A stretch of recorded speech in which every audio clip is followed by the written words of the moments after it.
Welcome to Map TV. Please do subscribe to our channel for more videos. Click on the bell button for notification.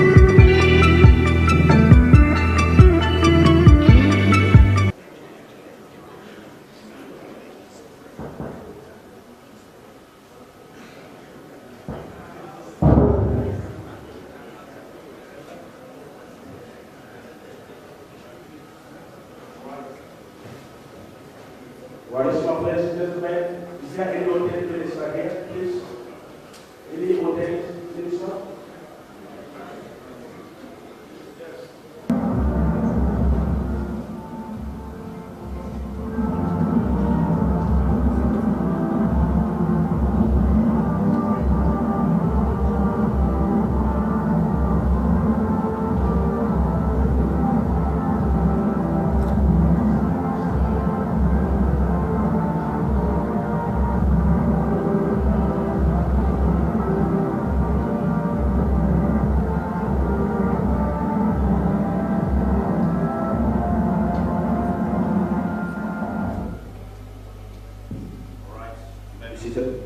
It is my honor, singular honor, to introduce in our midst our very special guest of honor.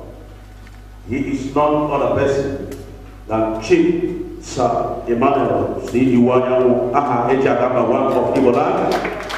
Sir, we salute you with superlative authority. Thank you very much. Thank you.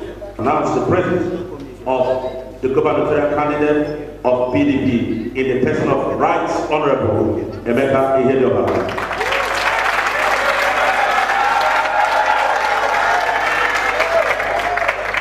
It is also my honor to announce the presence also here, the Guber candidate of CAP Party in the person of Reverend Barrister Ikenna Emmanuel.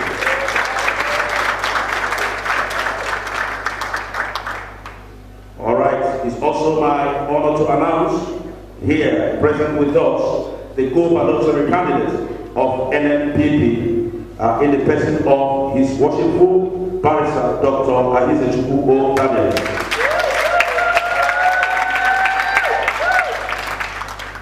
I would also like to announce also the present here in our midst, the gubernatorial candidate of SDP in the person of Sir Oke Ezede.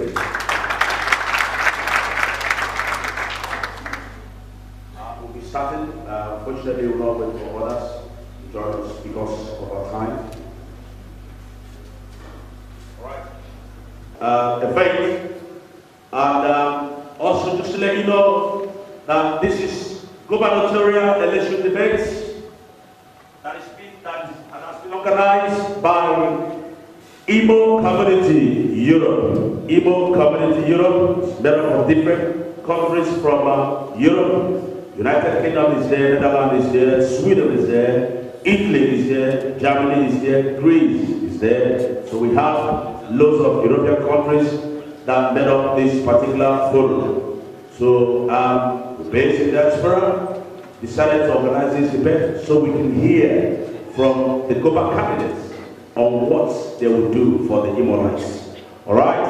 It's my singular honor to also introduce who has flew all the way from United Kingdom for this particular purpose, the chief moderator of today's debate. He is the solicitor of England, and he is also a chartered accountant, and he is also a member of ICANN, International Chartered Accountant of Nigeria. He is also a recognized auditor and also IT expert certified by IBM. Ladies and gentlemen, let's welcome Dr. Jude Nzako. Please let's welcome Dr. Jude Nzako.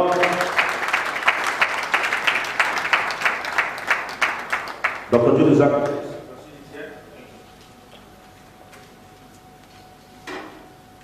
All right. And the next operator, ladies and gentlemen, he is the one we popularly call the Brain Boss in United Kingdom. He is also a member of Imo State Union in United Kingdom. He is a certified practicing economist, and he is also the chairman, strategic think tank committee of Imo Community, United Kingdom. Please let's welcome Chief Sir Ben Abunobi. He will be the second moderator for today. Please put your hands together for Chief Sir Ben Abunobi. Yes, sir. Thank the Guber candidates that are here today for such humility and passion to serve our state. Ladies and gentlemen, we thank you for this event. Your Excellencies, we thank you for the time. The afternoon will be very quick. There is an estimated 2 hours of debate time. I'll just outline and repeat what the coordinator earlier stated. This event is only to be a discussion event. And we implore you, the audience, to please do not clap. We will have the opportunity to clap for all the candidates at the end of the discussions. Please, there should be no shouting, no booing. Let us show some respect for the excellencies that are here. It would not matter whatever they say. Let us listen to them, whether they are right or wrong. Please, there should be no booing. We should also be reminded that this event is aired all over the world. With YouTube, we're on the television, we're on Facebook, and we're also on radio. So we have to try as much as possible to put a good behavior.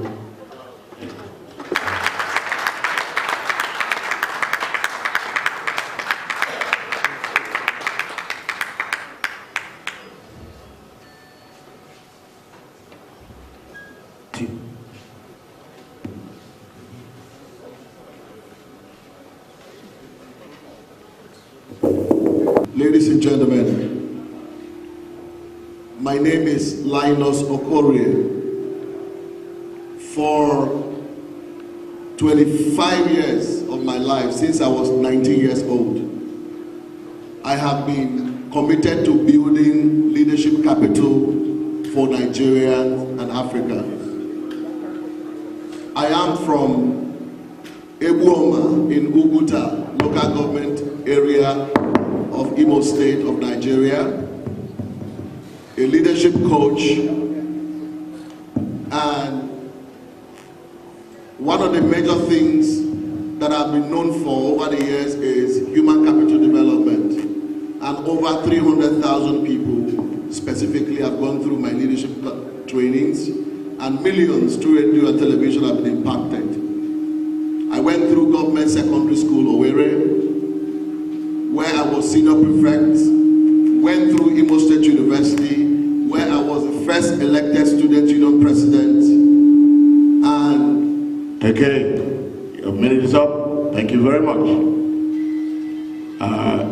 SZP, Your Excellency, tell Imolites who you are. Thank you very much. My name is Oke Eze. I'm a native of Ahia Zumbise in Imo State. I'm a graduate of mass communication, and I have an MBA. I'm an investment banker by profession. I have put in 27 years cognate experience working in the world's leading multinational financial services group, Citigroup. I am a purveyor of value and an entrepreneur. In Imo State, I have created establishments that have put over 850 people in employment. My mission is to bring value into public governance in Imo State. And we are seeking to do this by bringing about a paradigm shift. We want to create value for the taxpayer, because for too long we feel that governance has been left to career politicians. My entry into governance is to bring about paradigm shift by our people who get value. Thank you. Thank you, Your Excellency. Thank you. Your Excellency, PDP. Good morning, Imolites. My name is Emeka Ihedioha. I hail from Abombi Central Government area of Imo State. I'm a first degree graduate from University of Lagos, reasonably educated. I've been in public life since 1982 when I've been serving the federal government of our country. I've been involved in various development processes of our nation. I'm a trained food technologist, but I've practiced education. Between 1992 and 2015, I served the federal government of our country in different capacities as press officer to the President of Senate, as Chief Press Secretary to the Deputy Senator of the President of Senate. I served as Special Assistant to the Vice President. I served as Special Assistant to the President of the Senate. I was elected member of the House of Reps in 2003. I became chairman of Committee on Marine Transport. I became later, in 2007, I was elected chief whip of the House of Reps. By 2011, I was elected unopposed unanimously by the 360 members of the House of Reps as the Deputy Speaker of the Green Chamber of our National Assembly. In 2015, I ran for the governorship of our state. I believe that was an election. I scored the highest number of votes, but I wasn't declared the winner. I am putting myself forward to serve our state, to bring to bear on our state my vast network of goodwill and experience to move it more to the next level. Thank you. Thank you, Your Excellency. Your Excellency, NNPP, no clapping, please, no clapping. I attended Federal Government College, Port Harcourt, University of Uyo, and River State University of Science and Technology. I worked at Nigeria Bonny as a project administrator, and I ran my own private firm as a lawyer. And until recently, I was a magistrate in Imo State Judiciary. I only resigned that appointment on 20th of January last year to contest and win the governorship of Imo State. I believe that law must be used to advance the socio-economic and political aspiration of man. And the law that I want, the law I'm talking about, is the one that brings everybody on rights. Thank you. Thank you, Your Excellency. Your Excellency, the CAP political party, tell Imolites who you are. Thank you. All right, good morning, everybody. My name is Reverend Barrister Ikenna Emmanuel. I'm from Umeze 2, Ehimembano, to be precise. I studied lab science with a specialty in the area of virology and parasitology under the Federal University of Technology, Owerri, and I studied law at Imo State University, and I did my postgraduate diploma in peace and conflict and my master's in international relations. I have been in the area of leadership development that has made outstanding contributions in our state. I'm married with 4 children, and I'm the senior pastor of the Federal Leadership Ward. Federal Leadership Ward is committed, is a multicultural, diversified system that seeks to create the necessary environment for the transformation of the human person. I've been able to put factors in place that serve as an instrument for the restoration and revamp of West African countries. All right, thank you. The Constitution of the Federal Republic of Nigeria states that local governments shall exist to be managed and controlled by various state House of Assembly towards the establishment and practice of democratic values at local level. Question 1. How will your government ensure the implementation of this provision of the Constitution and also protect the independence of the legislature Our first question will go to the first candidate, YPP. Create a governance system that works, which means that our government system will really provide real good governance in all ramifications. And one of the things that you need to know is that for us to create a world-class IMO filled with endless possibilities, it is important that the executive will work very greatly with the legislature. How will that happen? The legislature is supposed to be a very independent system. But if you have a government system that has cast a big vision, everybody can work together. Chief Ikedo Hakim, when he was governor, first thing he did was to organize a big retreat at the Obudukatu Ranch where there was very quality relationship with the members of the legislative arm of government. I do not believe that it is the governor's responsibility to try to influence through negative means or through bribery members of the legislative team. That's why we must ensure that in forthcoming election, only quality men and women will make our state legislative arm of government. It is because that is the most important arm of government people don't know about. When you have people who can hold government accountable, that is what I'm going to encourage, that they will be independent. I will not interfere in their processes. I will do my job as the governor to ensure that at the end of the day, I cast the big vision and I do the mobilization necessary to ensure that the people buy into the big vision of creating an IMO state that is going to be a world-class IMO filled with endless possibilities. So any time that we need the legislature to do great things to ensure that we facilitate the process of making laws in order to be able to solve economic problems for our state, we have to ensure that it is done with speed, like Franklin Roosevelt did in 1933. Remember that there was a shutdown of the US government in 1933. It was a president that ensured that he put all of the legislative arm together and all the stakeholders to facilitate a system of solving the entire problem under 3 days. And at the end of the day, they brought out policies, they executed it, and it worked. My job as governor is to execute, is to implement whatever policies or laws that the state legislative brings on board. But I will not interfere in any of the processes to undermine the effort of the legislature. And that has been one of the major problems of governance, both at the national level and the state level, where the governor thinks that he is going to buy everybody and make them a stamp. They don't need to be a stamp. They need to strengthen my administration, and my job is to allow them to operate the way they must operate. Thank you very much. Thank you very much. SDP, please. Thank you very much for that question.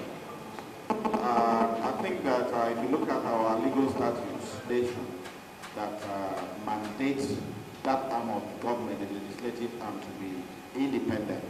But the problem is that when you talk about statutory codified independence that is not backed up by fiscal autonomy, you'll be skating on thin ice.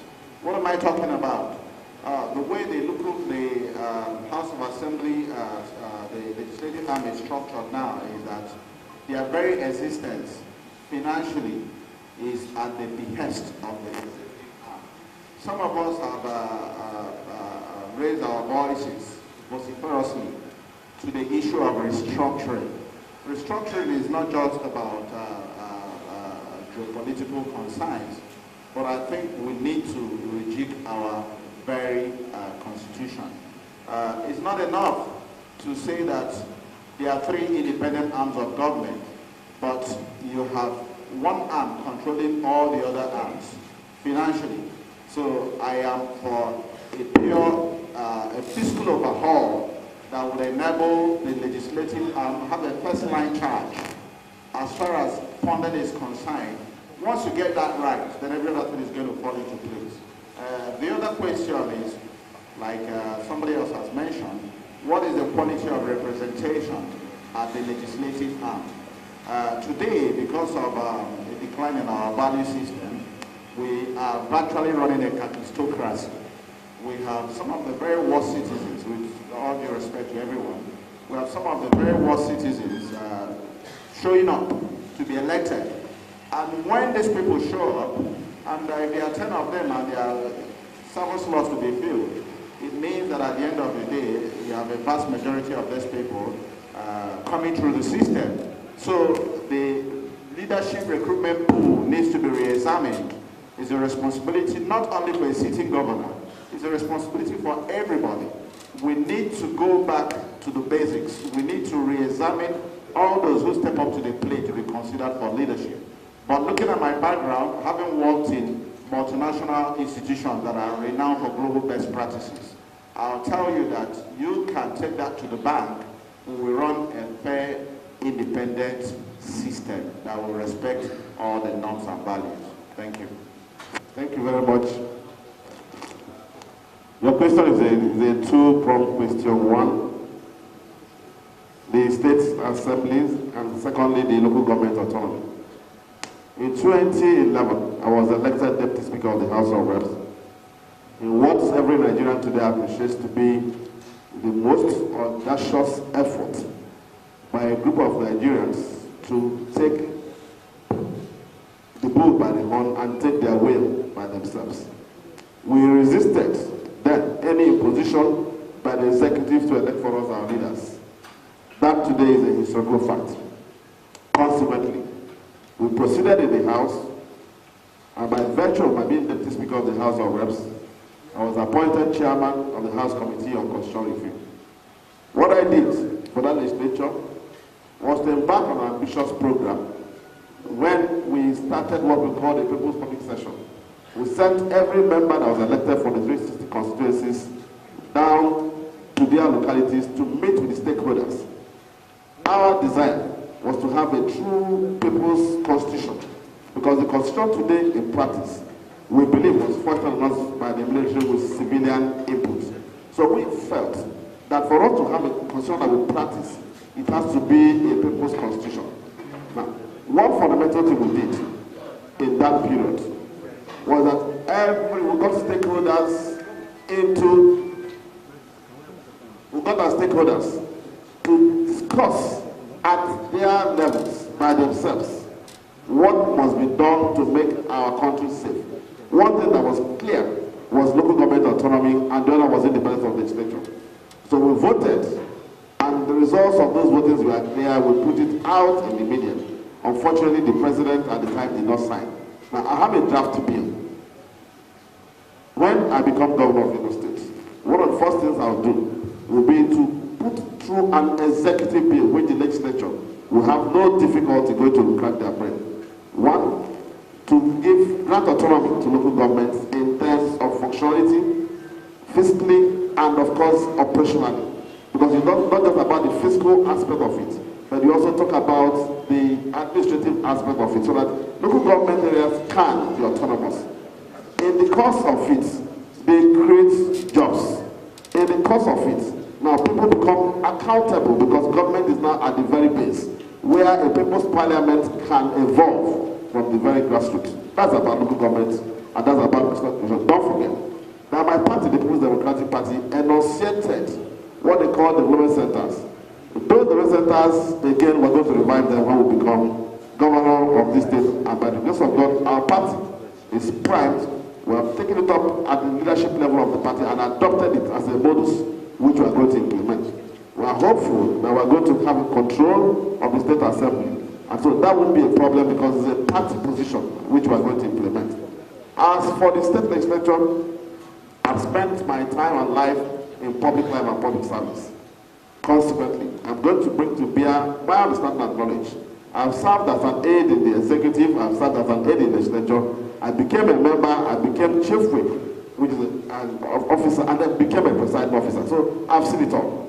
So I understand what to do, where to do. Consequently, I will ensure, when I'm governor of the state, that we shall practically ensure that you have first-line charge for the legislature, so that the legislature can practice true independence. And when that is done, the core function of the legislature, which is oversight, lawmaking, and appropriation will be done, put in place. Thank you very much. Thank you. Thank you. Thank you. Thank you. Thank you. Thank you. Please. No clapping. Now, the only way you can ensure independence of the legislator or any other arm of government is by ensuring that you have government by rule of law. We are going to govern by rule of law. We are going to lead by rule of law. Now, the Constitution clearly makes provision for separation of powers. And until every arm of government is made to function independently of the other arm, then we cannot have a true separation. Now, we have to look at what are the impediments. What are the impediments? The first thing is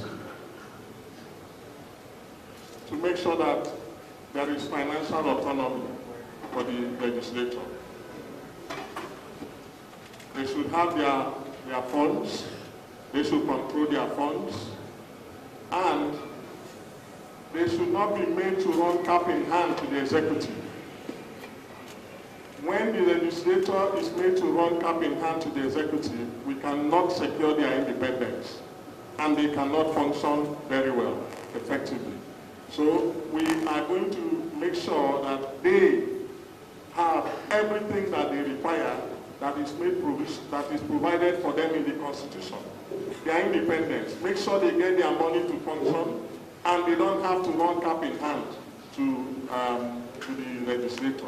So we are going to make sure that we secure that And to my disappointment, I came to discover that we have some people who came here with more than 20, more than 30 persons.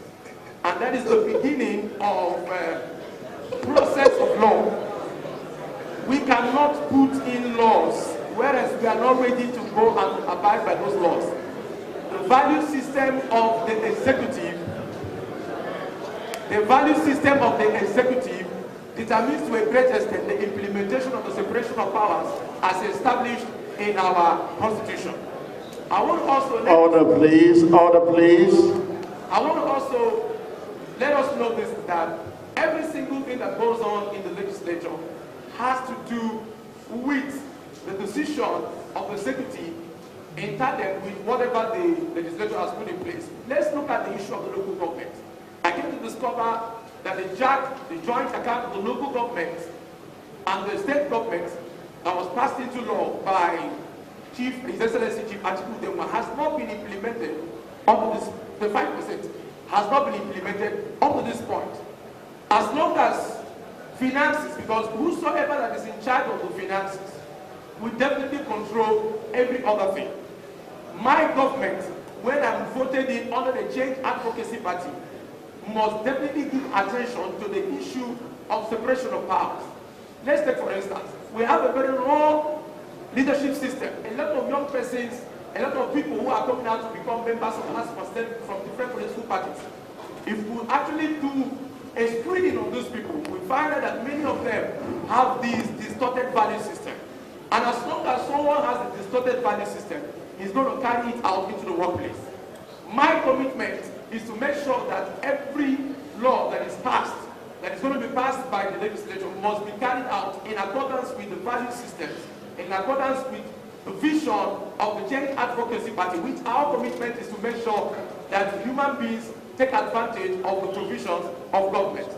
We have close to about 673 autonomous communities, and we have these traditional rulers scattered everywhere.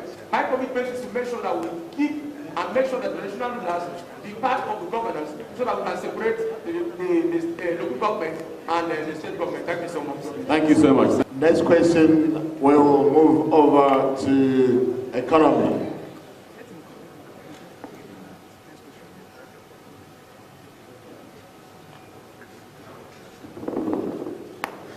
It is a common knowledge in Imo State as of today that there has been little or no foreign investment in the state since after the administration of Sam Mbakwe.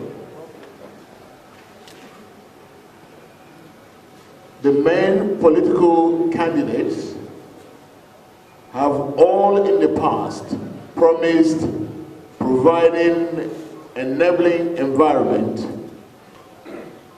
in order to attract. If you become the next governor, what are those essential factors or structures that you consider as enabling environment that may attract investment into Imo State? And create an enabling environment to attract foreign investment. Thank you. NMPP is Mbakwe's party. Mbakwe ruled under Nigeria. Mbakwe ruled under Nigeria People's Party.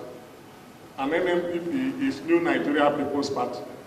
Whatever Mbakwe did in his time, we are going to do more. Now, having said that, I think it was sometime in July last year, I was at Westminster, and this very question was put to me. And my answer to that was simple. I think it was MP Ben that put that question to me at Westminster. And I told him clearly that the only way to create an enabling environment is to ensure that we build confidence and trust of the investors. How do we do that? By making sure that we rule by law, rule of law. We must make laws and make sure that we stick to the laws. We don't have to waver.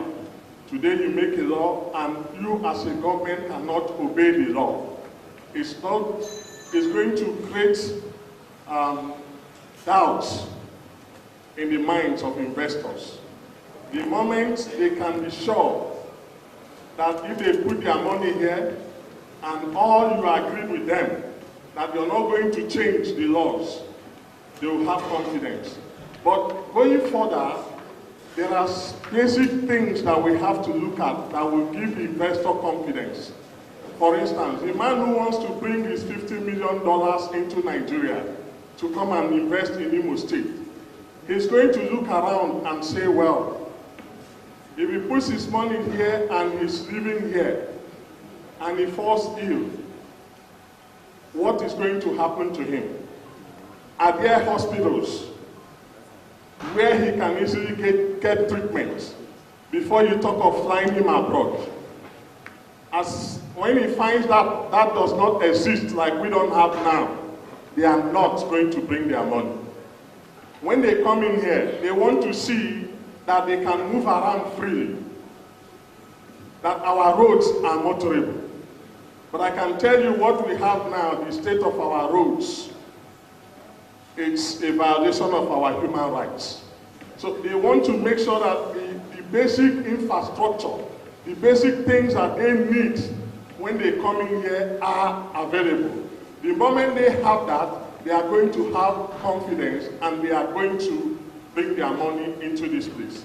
So we are going to make sure we have the hospitals, make sure that if their children have to school here, that the schools are brought to standard where they can bring their children to go to school here.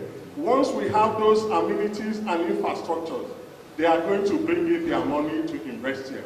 So we are going to make sure that rule of law exists, the necessary amenities are put in place and infrastructure, and you see them bringing in their money. And finally, security. The moment we can guarantee that people can... You're running out of time. You're out of time, just run out. Thank you. Assertion that there has been little or no foreign investment inflow in Imo State in the last couple of years is correct. We're essentially running a KK and hotel economy. Virtually in all sectors, we have not been able to put the state in a bankable position. To create a bankable investment climate, what we need to do is First of all, we must adopt global best practices in management and administration. Today, Imo State runs one of the most opaque accounting systems. I'm not sure there's anybody who knows for a fact how much we earn in terms of revenue. The one that I reported, and I give you some quick statistics, doing a peer group comparison, we're in the southeast, 5 states. In the southeast, beginning from Enugu State, Enugu generates the highest IGR figures of 1.5 billion a month, followed by Anambra State that generates about 1.3 billion, then followed by Abia State that generates about 1.2 billion, then Ebonyi, 980 million. Imo still records a paltry, scandalous 450 million naira monthly. Now, if you factor in the fact that we are an oil producing state with 163 oil wells in 12 host communities, we receive 13% oil derivation fund, then you don't need any soothsayer to tell you there's a problem. So when you have that kind of opaque reporting system, there is virtually no board of internal revenue to speak of in Imo State. So it is not a wonder that we do not have foreign investments coming. But what do we even mean by foreign investments? We don't have to attract blue chip multinational companies to say we have foreign investments. When the introductory remarks were made, I listened attentively and I gathered that we have 50,000 Imolites scattered across Europe. One of the things we have initiated in our blueprint, which is called the Imo Marshall Plan, is the introduction of the Imo Investment Bond. This is a very innovative investment instrument that is targeted at Ndimo in the diaspora. With it, we are going to unleash the quantum of investable funds that are stashed away across the borders. What this means is when we enthrone a prudent fiscal system, whereby we will, every quarter we'll publish the accounts, the books, we throw the books open, then we should also be able to implement simple overhaul of our infrastructural system, like was discussed. It's like a chicken and egg situation.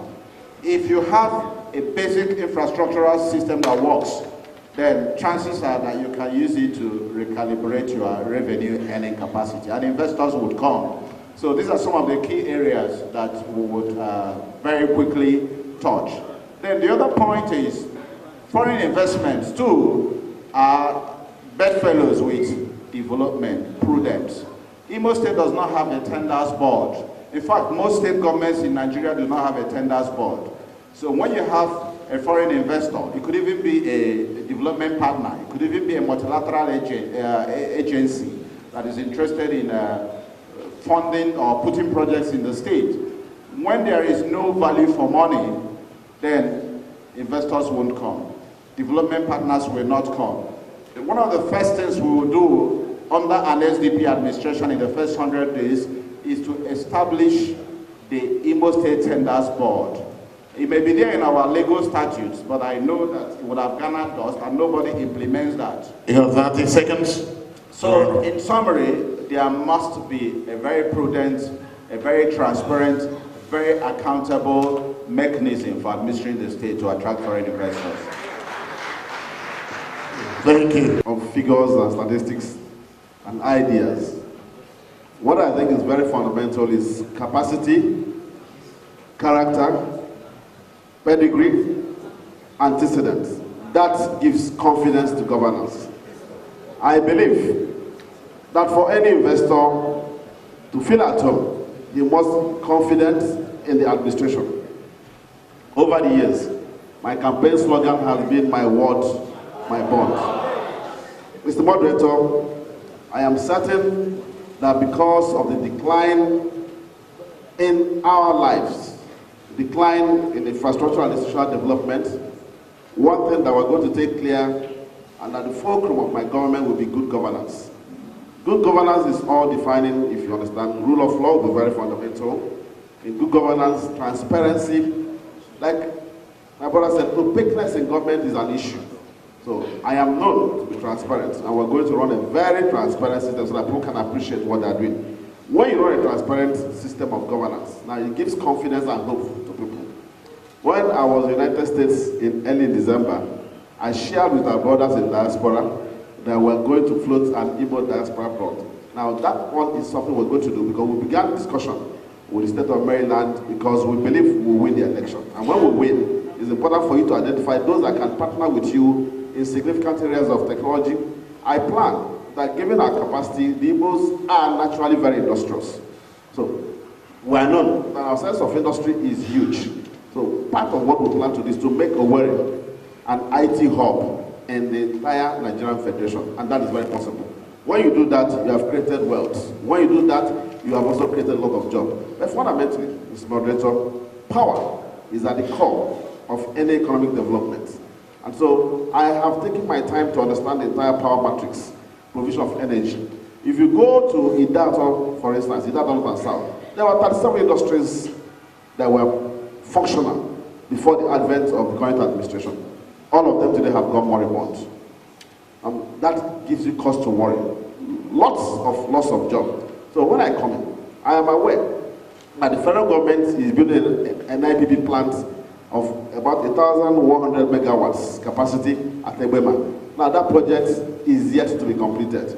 I will use again my vast network of contacts, understanding and knowledge of the federal processes to make sure that Imo State government partners with federal government to complete the Ebema power plant. When they do, it will now facilitate transmission. Luckily, we have a transmission station at Ebu, but that's the only transmission station that works today in Imo State. So what do we intend to do? Government is trying to upgrade it, a project that Pivot Engineering is handling. Now, so we will fast-track transmission processes. There's another substation that's going on at Bombi, saying yet another attack of one. So I intend to partner with the federal government to ensure that they rejig and complete these power plants. By the time they complete the transmission stations and the enabling substation that we have, it will be easy for you now to begin to distribute. When you do that, now an investor would see that there's a source of power, which reduces the cost of doing business. And so that is that you have attracted basically an investor to come in Imo. They will see that they will make profits. That is fundamental. Two, because they have confidence in you at the helm of affairs. I mean, if you go to do business with a foreigner, he would easily check you out. And when they understand that you're a man of 30 seconds. Yes. What is that, a man of true character, they will invest in the state. So security, we're going to take that seriously because we will try to get everybody involved in security of the lives and properties of the state as we practice openness, as we practice transparency, and we practice due process in governance. Investment will flow in our states. No clapping. Please, ladies and gentlemen, we must not. Sad things in Africa. When I went to the conference, he had brought together 700 men and women with the money, institutional money, and brought 45 companies from Africa and put them together for 3 good days. They were negotiating deals. At the end of the 3 days, they had raised $32 billion for the African companies. And as a smart thinker, I quickly asked, why did this happen? And I realized that it happened because Akinwumi Adesina has integrity that is unprecedented, honor, competence, and goodwill.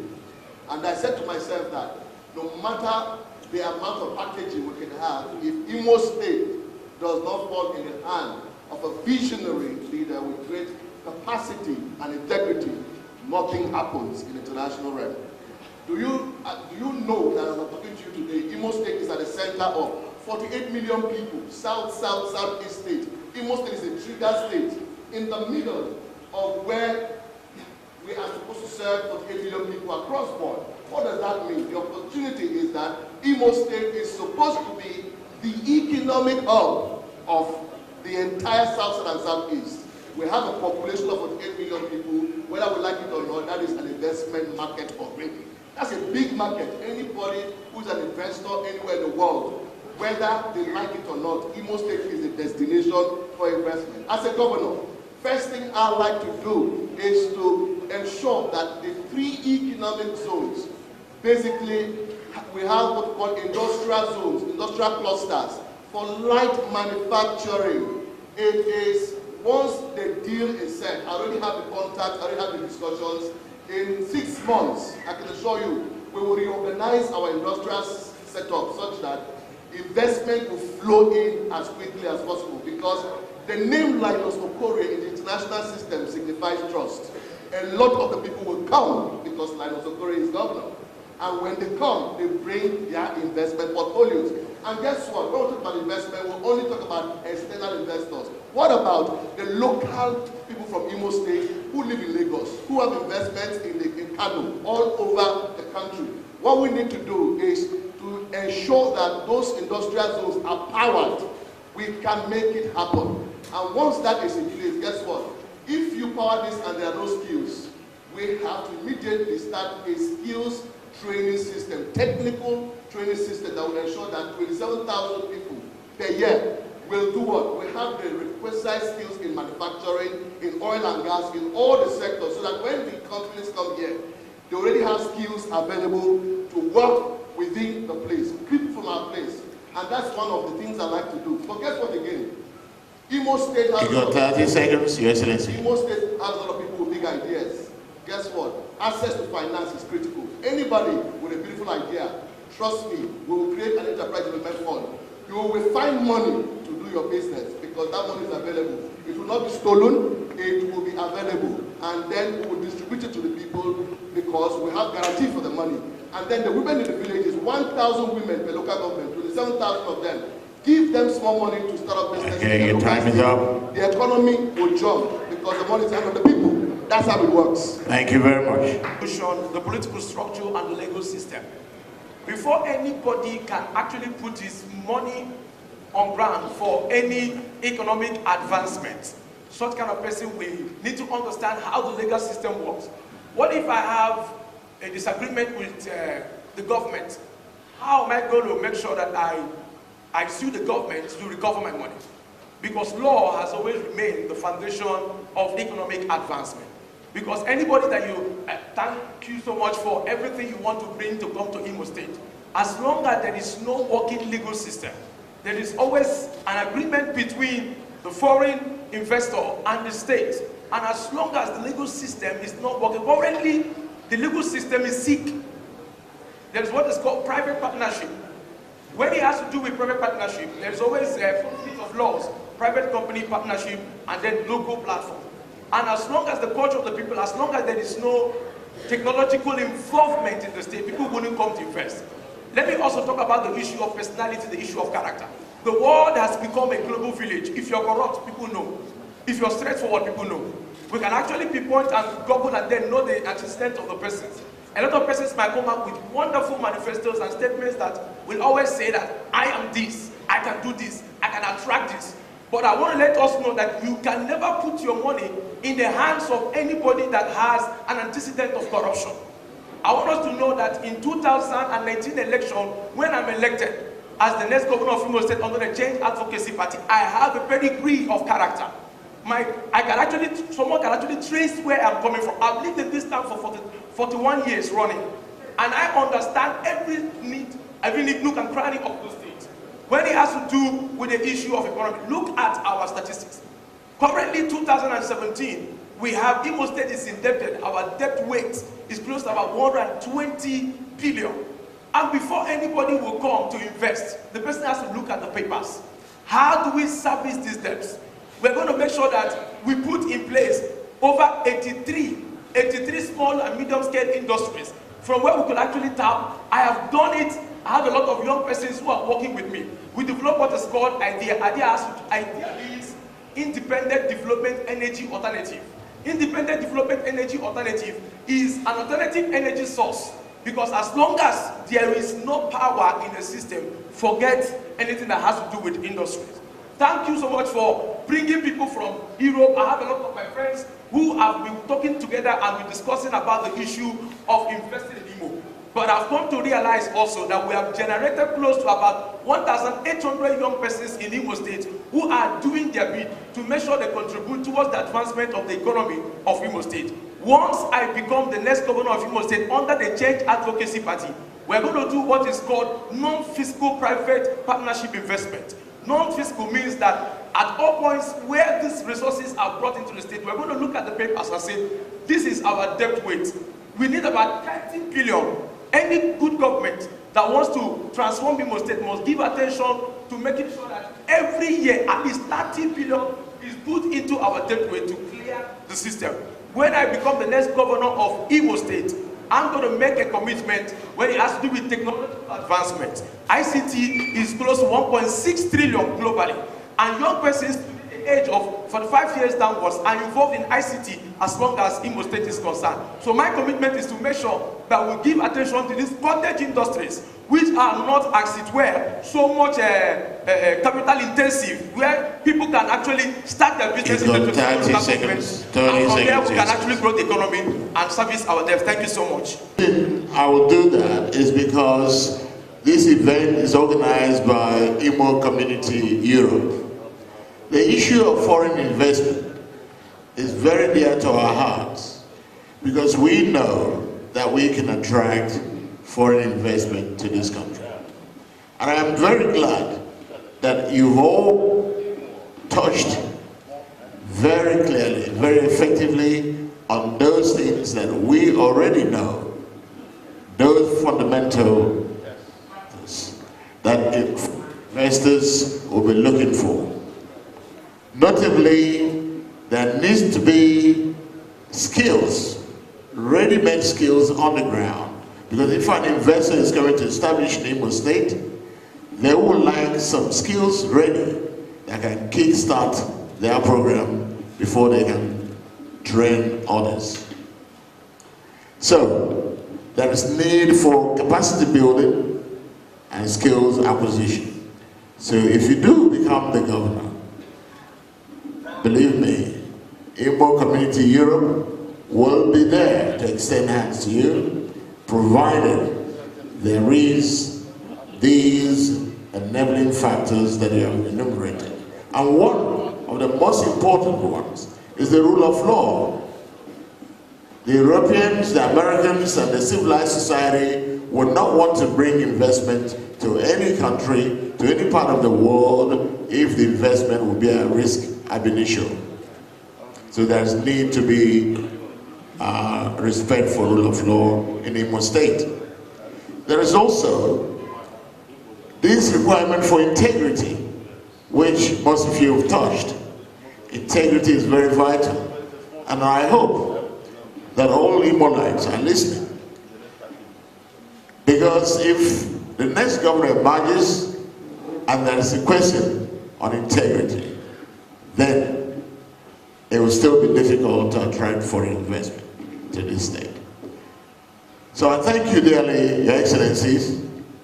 I am very, very glad that the world is watching, and I'm very glad that the answers you've given, those of them watching outside the shores of this country would know that Imo State, they've got the capacity, they've got the men that can do the work, and they've got the people they can trust.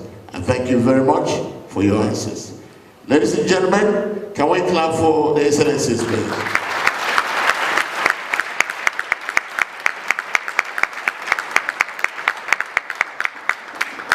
Thank you very much. Thank you. Thank you.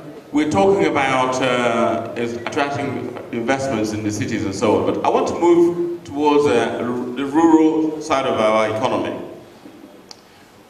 The Oxford Poverty and Human Development Initiative revealed that 27% of Nigerians are destitute and 85% of Nigerians live on below $2 per day. By extension, 57% of Imo citizens are poor and live on below $2 per day. The poverty level in Imo is more prevalent in rural areas. Rural poor is also creating urban poor, thus causing urban poor. My question is, what programs will you bring in your tenure in government to promote economic development in rural areas? I'll kick off with PDP. Industrialization. It becomes easy for someone to stay in his village If I have an option, I'm an investor, I want to stay in my village because I'm not going to pay rent. I say the cost of land and the cost of doing business is cheap because you can also deal very easily with labor force. Part of what I intend to do when I become governor is first to reactivate technical colleges which have been in existence in Imo State today, which are all moribund. Now, when you get those technical colleges back on board, as you're now enhancing skill development, which is very possible, which is very practical. Not just revamping them, but re-equipping them, and then exposing our people who want to toe the technical line to have opportunity to build their skills, acquire more knowledge, and we can not only use them in Imo, but we also export. Now, but fundamentally, sir, once we take care of generation of power, take care of transmission, and now we get to distribution of power to rural areas. So once you increase business in rural areas, you have multiplied the economy of those businesses. Now, the local government system, if it's working, and the people have faith and confidence that they are stake, that they have a stake in what is going on, and that partakers in local administration, it becomes also easy for them to have confidence in what you do. That, for me, would take good care of rural-urban migration and make rural areas to be working. It is part of our programs to have cottage industries in every local government areas of the state. And when we do that, it now becomes very possible for us to retain persons in their localities and grow the economy in those areas. Now, we have 19 general hospitals in Imo, which were functional before the present administration. I understand that this government today is building about 27 buildings, which I wouldn't call hospitals. So part of what we'll do will be to get those hospitals back to work by re-equipping them and then getting staff. Once you have Medicare, once you have education, you have power, now you have good governance, it is a lot easier for people to domicile within their rural areas and then function, because you become very convinced that labor will be cheap, access to power will be easy, and then it makes it a lot easier for you to proceed, feel at home, and add up to the economy. So that fundamentally is how I intend to tackle the issues of rural urban migration and then dealing with the desires of our people. We also plan, like I said, to reactivate admin centers. When we do that, we create jobs at those levels, which also falls in line with the local government administration. And the funds are clear. We generate about, every local government area confederation I can get over 100 billion, or about 100 billion naira every month. And so how are those funds utilized? In the present times, we hear these funds coming, but we don't know where the funds go to and what they're utilized for. And so when there is a proper check and balance, and the state executive, state legislature works in tandem with the local government administration and performs functions, because the constitution of our republic prescribes that the local government shall oversight the local government councils. So local government councils cannot just function with sense of impunity. Now, because today we practice democracy in breach, people don't understand it. So I will restore rule of law, I will restore order and sanity in the country, and I'm known to have courage. I'm known to have character. And so when people talk about integrity, it's a lot easy. And so the name Emeka Ihedioha is a name that is associated, obviously, with integrity. And Mr. Moderator, fundamentally, I think it's important for us to appreciate the fact that for us as a state, we've gone down so badly that we require the best at this point in time, the most prepared, the person who appreciates, because you don't just begin to learn on the job. One thing I have going for me is that I can always say, I have done. For my colleagues here, 20 seconds. They will say, I want to. So for me, it is I have done and I will continue to do. Thank you, thank you, thank you, thank you, ladies and gentlemen. Garbaging out. Because we are looking to create value. We are looking to create wealth. And this is precisely my grounds. This is exactly what brought me to politics. Because I noticed that the mindset of most of our present-day political actors is allocation dependency. They care about how to share the cake, not how to bake it. We're talking about lifting people out of poverty. And the big question is, how are we going to do it? It's not how much money that is available and how we can build this and that, because there is no money. We have a debt stock of close to 200 billion naira. If you put in the 120 billion debt management office figures, plus the non-concessionary loans with banks, with commercial banks. Now, the question is, we have an opportunity in agriculture. Agriculture has always been our mainstay. Beginning from 1954, specifically 1954, the then Eastern Regional Government of Nigeria earned 54 million pounds from the export of palm oil, just palm oil. Today, you can imagine if we had continued on that trajectory, how much money we would have earned now. So my simple plan is, we are going to change our priority. We are going to unleash the value chain that is embedded in the agricultural sector. Interestingly, there is something called AGWA. AGWA is the African Growth and Opportunities Act, which is a $2.7 billion initiative that was approved by the United States government. It's meant for African countries to be able to live in some sort of poverty using their natural produce. Can I have a microphone?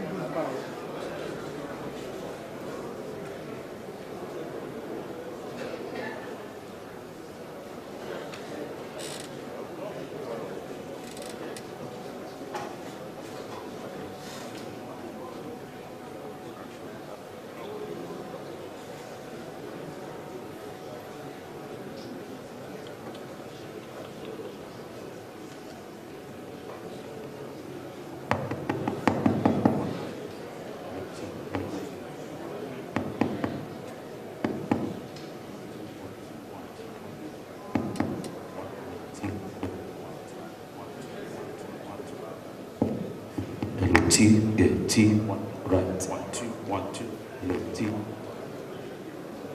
1 LOT, T, 1 2 1 2 2 1 2, LOT.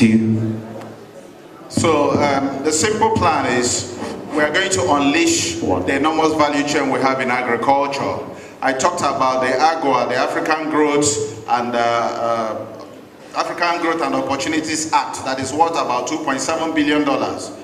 We in Nigeria have only been able to access $9 million of it, which is a pittance. Now, what we need to do is, we need to go back to agriculture. We have 4,000 hectares of oil palm in Ada Palm. Those 4,000 hectares of oil palm, if properly managed, if we make the right investments, we can turn it into a full-blown oil refinery that can literally take our use out of the unemployment market. We have cassava in every part of Imo State. We have the arable farmland. $350 million is generated each year by Nigeria from cassava and cassava derivatives. The question is, of this figure, how much of it emanates from Imo State? Then, you again look at all the other opportunities we have. We have the GIS, which is the Geographic Information System that we have not been able to tap into. We have huge revenue leakages. In this state, for instance, we're in the Christmas and New Year period. The bureaucracy is closed for most of the time because people go on holidays for 3 weeks. And when they go on holidays, nothing functions. Investors cannot even be able to access data. People cannot access basic services. Now, we have huge tracts of rubber plantation in Emabiam, in Ogwiti, and in other places in Imo State that have been lying fallow since the 60s. In Nigeria today, we do not have a single rubber tire manufacturing plant. The Michelins of this world have since left our shores. The Dunlops have departed, but we have the basic raw materials, the rubber latex, which we have comparative advantage in Emabiam, for instance. It's lying there in the white. Nobody sees it as a valuable resource. Yet we have people who are roaming the streets without jobs. You look at our youths, go to Naija here, where you have the Obosisi, the timber mill. We produce sawdust, tons of it, every day. What do we do with it? We burn it. We know that sawdust is the major raw material for producing particle board. 85% of the furniture that is imported into Nigeria from China and Asian countries is made from particle board and sawdust. But every Christmas, We spent millions of naira on pyrotechnics, buying street lights, buying street decorations. All of these monies can be used to rejig the MSMEs, the micro, small, and medium enterprises. Imo State has not keyed into the Bank of Industry initiative. We are the only state in the southeast that does not have a Bank of Industry presence. And by the way, we know that statutorily, all commercial banks in Nigeria are expected to make a reserve 5% of their profit before tax is put into a pool that is used to establish entrepreneurship, the Bank of Industry. So these are some of the low-hanging fruits we can easily pluck to chase poverty away from our shores. Thank you. Thank you. So, the point we're trying to make here, I come to the table as an expert for human capital development for 25 years, yet I'm 44 years old. What does that mean? What it means is that as Linus Okore as governor, all the monies that used to disappear into private pockets for whatever reason will no longer disappear. That's the first point of view. 100% money for the people must be for the people. That is established. Number two, remember there's what we call comparative advantage. Every local government today has something that it is great about. Am I correct? Every local government has its strength. First of all, I have a document that has the strength of all local government. So when I am discussing investment with external forces, internal forces, development finance, all of that, I want to engage an independent elected officers, chairmen who have been elected by law, not appointed at all. When you collaborate with them, you sit on the table, I can show you, you can create wealth creation programs that can turn around the lives of people at the local level. Take for instance, number one, I mentioned that the women in the local area, 1,000 of them, quote me, read my lips, 1,000 of them per year from the 27 local government, 27,000 women will have access to finance to be able to do their businesses at the local level so they can take care of their children. If you put money in the hands of women, you know what happens? Right. That's the first thing first. The second thing is that we are looking for skills. Do you know that we can categorize the quality of young people who are living in the villages? Number one, there are graduates who are graduated from school 5 years, 7 years ago, no job, and they are living with their mothers in the villages. When you want to get them out of poverty, what do? You train them and do what? Send them out to get jobs. I can market them, train them and market them. That's my background. The other element I would create is that in the villages, we look for tilers. One day I came back home. I wanted to fix my house. And one person said it's my relative. He's a tiler. I gave him the job to do. I returned with my wife excitedly to come into a house that is perfect. By the time I went to the door, I realized that just from the door, the tile are already peeling off. What it means is that those human beings in the villages, you can categorize them, plumbers, tilers, mechanics, and create such an institutional framework like Singapore did in 1992, and create so much energy for training. 1,000 of them per local government area under my administration will be trained, and they will fill the local capacity and export them to the West African region. What happens is that they are professionals, they earn money, they bring back home. Ndibosi. You know what I'm saying? That Akurulo Megine. Absolutely. So what we're talking to you about is that, and then the last thing I'd like to do, precisely, I work with a group called George Fraser Power Network in America. It is the biggest gathering of black Americans. Black Americans are looking for DNA tests. They are conducting DNA tests coming to Africa. Some of them are from Nigeria. I will create a program that will ensure that every community, I can adopt one person successful in the diaspora who is a black, who is looking for a place to stay in Nigeria. Once they come into Nigeria, the Nigerian system in local villages, guess what they do? They will create what? They will create schools. They will create enterprises. Yes, it has happened in Ghana. It has happened in Ghana here. It can happen in Nigeria. 300 697 community can have one person from the diaspora that is coming to invest in those local communities. It is possible. Open our minds. It is possible. We can make it happen. Thank you. Thank you. We'll have access to finance. Absolutely. Would you mind telling the audience we have at this moment where that finance or how that access will be provided? Great. Very, very simple. The political class, they steal 75% of money meant for the public. They are into private pockets. I can prove it anytime, any day. Because the truth of the matter is that the 75% of the money stolen, 50% of the money stolen, if that money is not stolen, you can, what does it take? Calculate it. Even if you give them 100,000 per person, calculate it over a period of time. The money that you can generate, it pays. Or doing away the style of stealing money. We don't have facts. There are no facts at this moment supporting that claim that money is stolen. We don't have facts. 1 minute.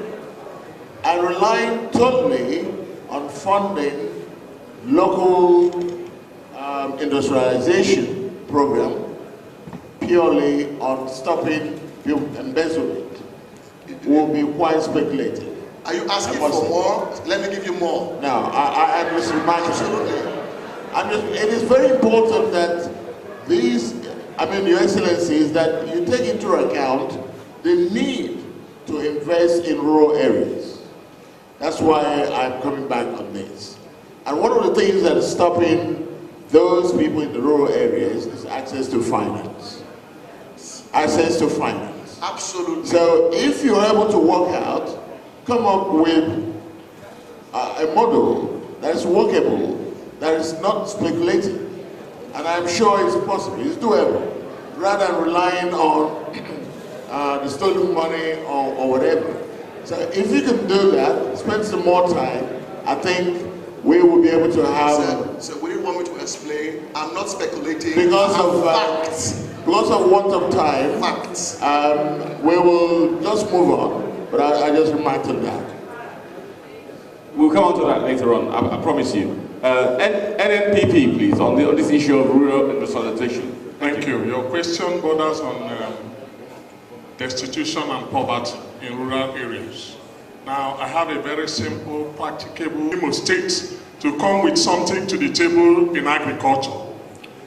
The template we have is simple. Every local government area, be it Njaba, Mesu, Wangere, all of them, they have to identify one food item that they are going to cultivate for Imo State.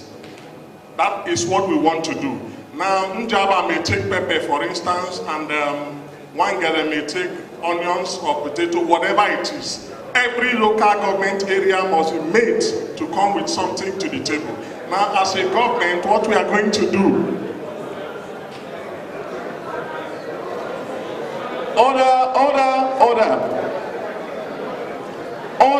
order. Now, as a government, what we are going to do is to make sure we create the enabling environment and also provide all the machineries and equipment to cultivate these items. Now, after we have done that, we are going to, through our marketing and commodity board, ensure that whatever is cultivated at harvest, that we purchase them and store in our storages. The idea is that if you had mango in February, you need mango in November, you should be able to have mango. We want to do that by providing storages in all the local government areas. Now, we are not going to stop there. We are going to go a step further by adding value to the process. How do we add value? We are going to establish cottage industries that will process these items and into finished goods. For instance, the mango you get when you harvest mango, what happens is that in your houses, in the villages, you have a mango tree, and by the time you harvest them, you take them to the market, you sell about 50, maybe out of a harvest of 400. You take the rest home. You put out some the next year outside, and they buy a few more. By the end of 3-4 days, the whole thing is overripe and gone bad. So we will establish, for instance, a cottage industry that will process mango into mango juice. Now this is where our children who read mechanical engineering, food and nutrition, and other related courses will now secure employment in our rural areas. We plan to have 2 of these cottage industries in each of the 27 local government areas of Imo State. Now we are not going to stop there. We want to establish a poultry like this Mbakwe did in Afutu. We are going to spend about 100 million naira each in each of the 27 local government areas. 30 seconds. 30 seconds. Sorry? 30 seconds. 30. No, I have more than that. There was so much noise and you asked us to stop. You can't stop me. Order. We are going to spend 100 million naira each to establish a poultry in each of the 27 local government areas, and another 100 million naira each to establish a piggery in each of the 27 local government areas. What I am promising Ndimo during our regime, during my leadership in Imo State, is that Agane during Aswaji New Line, when somebody visits you, if you don't have money for drink or drink at home, we will revert to our old system where your wife will rushing Auruji, Yanoba, Yawata, Onyobi Aberango. Thank you very much.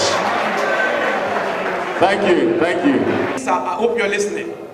The program that we are going to put in place for the restoration of the local government is what I call the HEAL program.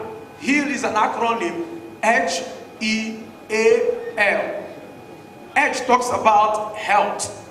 You cannot talk about revamping the local government without giving attention to health. Let me tell you something. Something happened 3 days ago, about 1 week ago. My younger brother, a banker at Enugu, his little child of 2 years became sick because of little fever and all the rest of them. And in my place, Umeze 2, a member, they were asking and looking for one syrup for the 1-year-old child. Do you know that I had to send somebody from this Owerri to send such kind of syrup of 750 naira to the village to safeguard the young boy? You can imagine a lot of persons in the local government who would have actually died because of that record. My commitment H is that I'm going to make sure that the community health centers will start functioning. We are talking about the local government. For us to reduce the local migration to the town, there must be the same accessibility of health that someone can get in Imo State, in Owerri town. You can also get it in Ejemeguru. The second part of it is education. We have a very big challenge because a lot of persons are leaving the villages and coming to town. That's why we have a lot of population. My government, under the HEAL program, will be committed to make sure that we draw an MOU with smart graduates with 2-1 and 2-2 from the 5 major universities in the state. And we're going to draw this MOU with these graduates. And because of this MOU my government is going to have with them, we're going to post them anywhere of our choice. Before you know it, people migrate. Human capital is transported from the town to the villages. The third part of it is agriculture, which many of us have actually mentioned. Agriculture has remained the peak of transformation of a particular place. And the last one has to do with access to landed property. There's a young man here, and 1 or 2 of them, we went ahead at Etioha. 30 seconds. You don't tell me 30 seconds because I'm watching the time. Yes, because you gave someone else more than that. Let me say this. That's what you have been doing. That's what you have been doing. At Etioha, let me say something. At Etioha, as I talk to you now, I have graduates who have landed properties at Etioha. If there's anybody here that is staying at Etioha, immediately the rains drop, you will find it difficult to get to Etioha. You cannot tell me you want to bring heaven and earth, bring Europe to a place where there is no accessible road. My government will make sure that these places that are the food basket of the state, like Onhaji, like Ngobala, it was so shocking that I discovered that Imo State imports close to about 30,000 bags of gari from Bini, from Delta States. And I was shocked. What is our Ngobala doing? What is our Ejeme, what is our Uguta area doing? My commitment when I become the next governor of Imo State under the Change Advocacy Party is the HEAL program. We're going to make sure that accessible health will be made available to people. Education shall revolve around the local government, so that anything you get in Owerri town, anything you can get at Olu, you can actually get it in the villages from the primary and the secondary school area. Thank you so much. Thank you, ladies and gentlemen. Thank you. Give them a round of applause. Thank you very much. We're going to invite the next set of questions. We're getting a lot of murmurings in the background. People want to ask questions. I think it's appropriate that anybody who wants to ask questions should put it in writing, and then we select the appropriate. I think we've done very well on economy. We move over to environment. My question goes like this. In a civilized system, waste disposal management often adds to the state and national economy by creating wealth, that is waste to wealth. Transferring waste from one location to the other has been witnessed in many states in Nigeria today. Is merely an expansion of pollution menace in our society. My question is, as the next governor of Imo State, how do you plan to improve on the existing waste disposal management system? If I start with the gentleman for CAP Party. In the area of recycling of plastic from its dead area, recycling back to products that can actually be used to produce another one. And I discussed with him and he said that one of the challenges of the Nigerian government and one of the challenges of Africa is or has to do with our inability to recycle our waste. One of the things I'm going to do when I become the next governor of Imo State is to employ the services of this professional who is from Umbise, to be precise. And he has been doing this just scaffold industrial development in Lagos. And if you know Lagos too well, Lagos has a lot of waste. And this young man has actually made out a business from the waste recycling venture. Once I become the next governor of Imo State, we're not going to leave the waste recycling in the hands of one or two persons. If you go through Royce Road, those of us who know Royce Road, we'll find a lot of persons picking some bottles, empty cans of beers, and even the plastic bottle that we are making use of.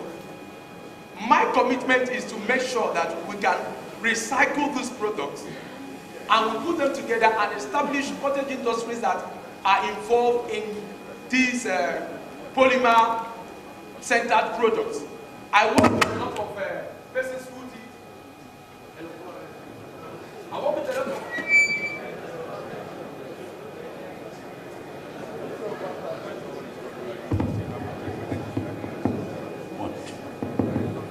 All right, let's take a look at paper. We'll find out that the issue of paper recycling has become a very strong business as long as the European countries are concerned. It's a very simple thing. There is no hard and fast rule, there's no mathematics that is involved when it has to do with recycling. The simplest thing about recycling is just to make sure you put the necessary machineries on ground. Let's look at our the sewage disposal that is seen everywhere, where someone, after maybe your sewage is now filled up, you find people excavating it from the place and dumping it back into the compound. We're going to make sure we work with the environmental protection systems to make sure that each of this sewage that is being assumed from the sewage system will be put into the necessary recycling so that we can convert it to biogas, which has become a very fundamental energy source. When we put these things in place, it's going to solve a lot of problems as it relates to our environmental hazard. So when I become the next governor of Imo State, we're not going to see people dump refuse at MCC Road. We're not going to see people dump refuse at Ikenebu. We're not going to see people again dump refuse at Royce Road. We're not going to see people again dump refuse opposite Douglas, St. Paul's. We're going to make sure we create a system where we let people know. You know one thing about our people, there's a culture that when they discover that something does not have a monetary value, they can actually throw it away. But we're going to create that system to make sure that, please, look at your plastics, look at your beer containers, look at your sewage. You can actually bring it at this particular point in time and receive a little token. And immediately you do that, I'm telling you, there's going to be an organized sewage disposal, an organized sewage recycling in Imo State, waste products, plastic products. But immediately you say that, let's say for instance, aluminum, when somebody has finished building his house, before now, when people finish their houses, all those scraps from the aluminum roofing sheets, they will just throw it away. But when people have discovered that these materials can actually be recycled, these things can actually, people wait, you see a lot of Hausa boys and some Igbo boys who go around picking them and go around buying them from people and weighing them at a certain percentage. You discover that these people have now discovered that this is very important. And that's what our commitment when I become the next governor of Imo State, to make sure that these things will have monetary value. Thank you so much. Thank you. Thank you. We are going to drop a blueprint for Imo State. Economic development plan of 30 years that could be revised after 10 years. Now, when we do that, we will set the direction for how the economy of Imo State is going to run. And those of you in the diaspora will play a very good role at this economic summit. Now, as it regards to waste management, waste to wealth, when you look around, I see lorry loads of metal, waste metal, that is being taken from Imo State to other states in Nigeria. And now that is waste that is being generated here, that is moved to create wealth in other states in Nigeria. Now, during our regime, we are going to establish an industrial park. And when we do that, the waste that is generated in Imo State, we will have them recycled in our industrial park. That is one. And two, we are also going to make sure that we move from use of waste, we move to using waste to generate energy. That has been done and it has been tested and is being used in some climes as we speak presently. We are going to convert the waste that we generate to energy. And I have held discussions, very fruitful ones, and I have very good proposals in this regard. And we are going to do that as soon as we take over power. Now, we also want to make sure that during our time, in order to create, to have people access funds, we want to go into massive housing construction in Imo State, at least 5,000 houses. Now, people will own these houses with certificate of occupancies. With that, they can now access funds in the bank. That is what we want to do to enable them raise capital for whatever businesses they want to do. Again, those of them in the markets, we are going to build the markets and we are going to issue certificate of occupancy to the traders so that with the certificate of occupancy they have for their shops, they can also access funds for their businesses. These are what we want to do. Thank you. Thank you, thank you. The careful people, my dear brothers and sisters, when I spoke earlier, my friend Linus Okorie said he made reference to the fact that he's happy. I said, I have. Mine has been deep in service. It's not very easy to find yourself at very top level in governance for 12 years, for upward of 20 years, and you have remained steadfast, you have remained credible, you have remained undiminished. Rather, you have been a positive reference point. So I pride with my antecedents, I pride with my pedigree, I pride with my records. Now, your question simply is about our environment. And I want to strictly confine myself to the question you've asked. Mr. Moderator, it is a well-known fact that I was Chief Whip of the House of Representatives. I got the federal government to build or to begin the construction of a waste recycling plant, comprehensive waste recycling plant, which is ongoing right now, sited at Ilile in NaijaBlogger local government area.